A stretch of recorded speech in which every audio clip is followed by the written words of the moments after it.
V-I-C-T-O-R-Y, victory! Bunnies are the best! Bunnies are the best! Victory! One more time, girls. One more time.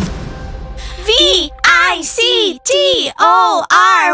victory! Ayoko maiwan sa dressing room. Gusto ko mag-training. Okay, Bunny Predictor, kukumbinsihin namin si Coach Abby na makapag-training ka kasama namin. Hindi pa lang siya sanay sa'yo, kaya ganun siya mag-react. Oh, Bunnies, dinala niyo yung Bunny Predictor niyo kahit dito sa training? Wow! Oh, imagine, gusto namin siyang isama sa training. Pero sabi ni Coach Abby, hindi daw siya pwedeng isama sa training namin. So, let's go, Bunny Predictor. Doon na tayo sa dressing room. Kailangan mo kaming hintayin ng 1 hour. Girls, narinig niyo yun? Mag-isa lang si Bunny Predictor sa dressing room. So, gusto mo siyang bantayan, ganon? Sa tingin ko, alam ko na yung iniisip ni Blandy. Gusto siyang nakawin ni Blandy. Yes! George, wala ka narinig ha? Ano yung girls? May sinabi ba kayo ha? Wala, George. Blandy, saan mo naman siya itatago? Ang laki niyang higante, no? Saan? Hindi yun problema, Shenya. Bibigyan niya tayo ng maraming pera. Naman tayo nagsasalita. Mascot, sana kapag kasama mo si Coach Abby, hindi mo kami kinukwento sa kanya. Maya, ano ka ba? Siyempre hindi, no? Lagi lang sinasabi ni Coach Abby sa akin na lagi daw kayong late. Oh, talaga? Buti naman laging on time si Coach Abby. Oo nga, as if naman hindi siya nag-i-skip ng training, no? Meron siyang magandang reason. Lagi siyang busy. Girls, pumunta na tayo sa dressing room. Hinihintay na tayo ni Bunny Predictor. Oo, pumunta na tayo. Pero first of all, mag-lemonade muna tayo. Gusto ko rin yan.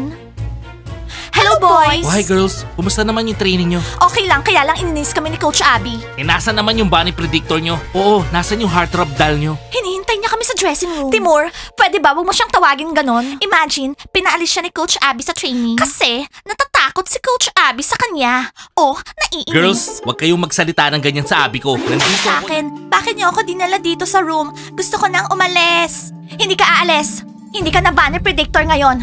Frog Predictor ka na. Shenya, tawagin mo yung mananahe. Magpagawa ka ng bagong costume. Frog's costume para sa kanya, okay? Bilisan mo. Okay, Blandy. Mag-order ako ng bagong green wig para sa kanya. Naghahanap kayo ng trouble, green frogs? Kapag nalaman ng mga bunnies na kinulong niyo ako dito, alam niyo na kung anong gagawin nila sa inyo. Kaya kong i-predict to for free. Lagot lahat kayo. Nakakatakot, plastic doll. Sige na, tawagan niyo na. Guys, meron akong perfect plan.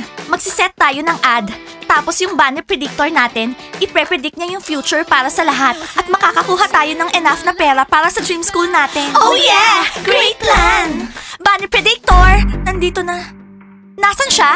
Nasaan na tong stupid plastic doll na to? Kitty, huwag mo nga siyang tawagin ganon. Kumikita siya ng pera para sa atin. tingin ko, ayaw na niyang kumita ng pera.